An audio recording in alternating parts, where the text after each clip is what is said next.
Hello there, my name is James Harrington, and if Spanish football is for you, then why not stick around, because today we'll be previewing the Copa del Rey Final and matchday 33 in La Liga. You might be thinking, it was only matchday 30 last week, James. Well, because of the Copa del Rey Final, a number of fixtures have been rearranged. Atletico Madrid remain top of the table after a draw with Europa League chasing Real Betis. But with Real Madrid beating Barcelona in El Clasico, Los Rojiblancos only occupy the top spot with a 1-point lead. In fourth place, Sevilla played out a brilliant match away in Galicia versus Celta Vigo, coming away with a 4-3 victory. Pundits have now been floating the idea that Sevilla are in the La Liga title contention. Seems like a miracle for that to happen, but it cannot be ruled out. In the bottom half, Cadiz move up to 12 after back-to-back wins in the league, and another team with back-to-back victories, pulling themselves further away from the relegation zone, Huesca, after beating Elche 3-1, seeing Pachetta's men move to 16th, while Fran Escriba's Elche slip into the bottom three. Well, the only game I previewed last weekend, and it was the biggest game in the Spanish football calendar, El Clasico. Real Madrid emerged victorious with a 2-1 victory over Barcelona. Has the Liga title now swung firmly in their favour? Possibly. Now the game, how they set up was Real Madrid went with a 4-3-3, whilst Barcelona went up with a 3-4-2-1. Los Blancos took the lead in the 12th minute thanks to Benzema, the Frenchman. Who else? Getting a beautiful backheel goal from a Lucas Vázquez cross, and then Los Blancos doubled their lead in the 27th minute thanks to Toni Kroos scoring a deflected free kick. Barcelona did have their chance in the first half, but Real Madrid went in half-time 2-0 to the good. There was rain gushing down in the Spanish capital, making playing conditions difficult, but Barcelona did get a goal thanks to Mingueza getting on the score sheet from a Jordi Alba cross. Barcelona did dominate possession, but Real Madrid played really smart, very good defensively, switching to a more defensive formation when bringing on Marcelo to go in left back and Mondi slipping to centre half. That being said, Barcelona did have one final shot, Muriba getting on the end of a loose ball, rocketing a shot against the crossbar. The only bad news from this match for Real Madrid was that Lucas Vázquez, Mr. Versatile, who's been an asset for them throughout the entire campaign, went off injured. And if he doesn't renew his contract, that's likely to be his final game in a Los Blancos shirt. This was Real Madrid's third consecutive win in El Clasico, a first since 1978.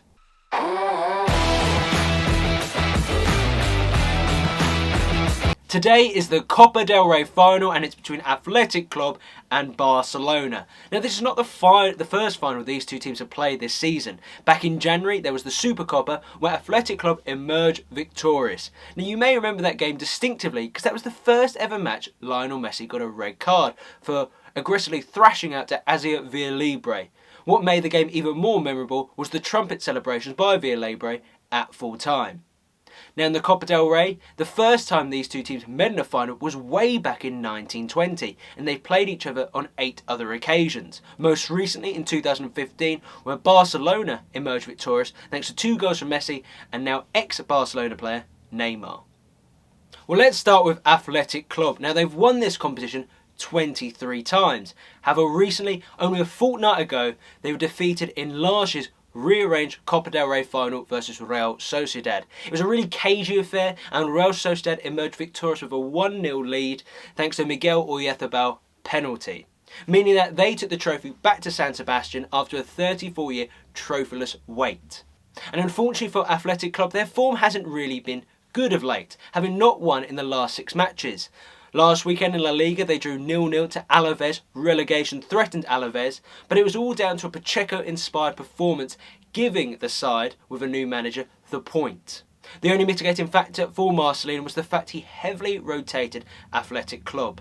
I was reading a pre-match interview by Garcia, the Athletic Club midfielder, and he did say, going into this final, that Barcelona are the favourites, and I have to agree with him. Having not won their first final of the 2 Athletic Club, they don't really have the momentum, and this time around they're playing even tougher opposition in Barcelona. That being said, their route to the final wasn't easy. They did have to overcome Levante by extra time in the semis. Currently, Athletic Club sit 11th in La Liga, and if they do win this trophy, that would be a brilliant achievement for them, meaning they will qualify for next season's Europa League. How do I think Marcelino will set up his side to play Barcelona? He'll probably go with his trusty 4-4-2 counter-attacking formation with Unai Simon in goal, a back four of DeMarcos, Alvarez, Martinez and Berchichi, a midfield four of Berenguer, Vencedor, Garcia and Munayin, and a front two of Williams and Garcia. Let's talk about the opposition, Barcelona. Now, they've won this competition 30 times, and their manager, Ronald Koeman, is experienced in the Copa del Rey, having won it as a player at Barcelona and manager at Valencia. Now, Juan Laporte has said that Koeman's job is secure, but winning a trophy such as this will give him that long-term job certainty. Now, as I said earlier, this is not the first final that Barcelona played against Athletic Club this season, having lost the Supercopa, but since then they played 19 matches and won 14 of them. Barcelona on the weekend did lose El Clasico, but they need to rid their minds of the La Liga title race for now. They need to not think about the fact that Atletico Madrid that is, play Eibar, while Real Madrid play Getafe, both winnable games. Koeman and his men need to solely focus on this Copa del Rey final. It did actually seem unlikely that they'll be able to book themselves a place in the final, having gone down 2-0 in the first leg of the semis to Sevilla in what was a really poor performance. However, in the second leg they came back in dramatic fashion, winning 3-0 with Martin Braithwaite getting a goal in extra time. Now, how do I think Barcelona will line up for this match? Well, it's interesting to see that Dembele has played 27 games on the spin, the most games he's ever put together since signing for Barcelona. But however, he's carrying a slight discomfort, so might he be rested for this match? Piqué's been deemed fit, so he will likely feature, and Coutinho's been allowed to continue his recovery, so won't play a part in the final. I can see Barcelona going with a 3-4-3, Ter Stegen in goal, a back three of Araujo, Piqué and Lenglet. Then at the full-back position, the wing-backs as it were, Dest and Alba, with a midfield two of De Jong and Busquets. The front three, I feel if Dembele is rested and after a really good performance, not just in El Clasico but in this season, Pedri will partner alongside Messi and Griezmann up top. So what do I think my prediction is for the final? Look, Barcelona have beaten Athletic Club twice in La Liga, and their only blemish to their head-to-head record being that Supercopa final. And I do think Barcelona are therefore the favourites. It'd be a real shame for Athletic Club not to have won either one of these finals, but I'm going to go with a 3-2 victory for Barcelona. Winning the Copa del Rey final will put behind what was a turbulent start to the season and actually mark this campaign as a relative success.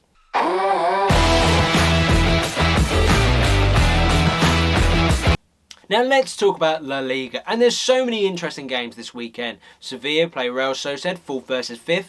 There's a relegation dogfight between Alaves and Huesca, but I'm going to go with two teams that I haven't talked about a lot recently. Levante playing host to Villarreal, a derby of some sort in the Valencian community. I'm sure this will be a really exciting game because both sides play attacking football. Let's talk about Levante. Now, they come into this match after a 1-0 away victory versus Eibar, with Jorge de Frutos getting the goal. That youngster's been so impressive this season with 4 goals and 7 assists. Paco Lopez after the match praised his side's efforts against what is quite difficult opposition in Eibar because they are fighting for their La Liga survival. Los Granotas currently sit 9th in La Liga and will hopefully finish above Valencia for the first time in the club's history. They are also a very tricky side, Levante. Remember, they did beat Real Madrid and Atletico Madrid this season. Whilst their form has been shoddy, shall we say, of late, only picking up 6 points in their last 5 matches and losing 2-0 to Huesca, Levante is always a side full of confidence. Against Villarreal this season, they did lose in La Liga 2-1, but only a few weeks later did knock Villarreal out to progress through the next round of the Copa del Rey.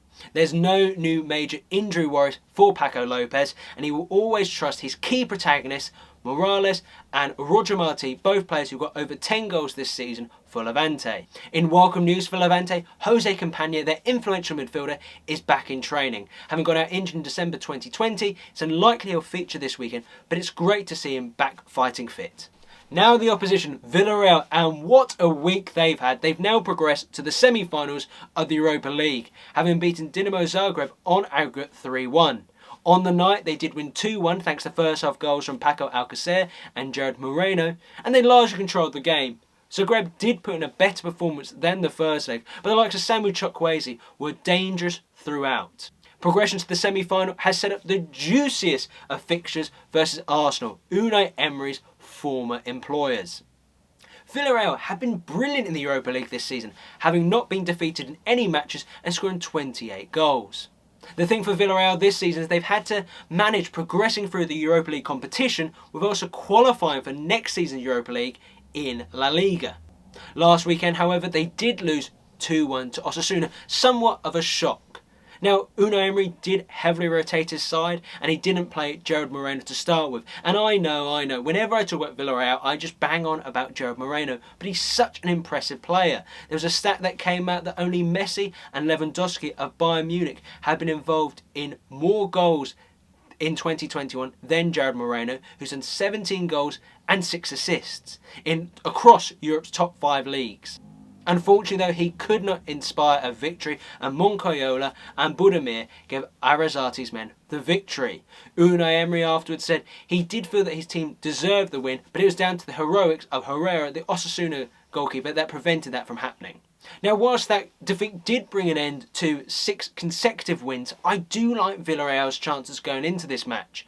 And I think they're going to win this one. I think the Yellow Submarine are going to come out on top, 2-1 winners against Levante. Well, that's it. That was my Copa del Rey final preview and Matchday 33 preview in La Liga. If you did enjoy the video, why not hit that subscribe button, that notification bell, and also give the video a thumbs up. Comment below your predictions. I'll be interested to see them. Thank you very much for watching, and I'll see you next time.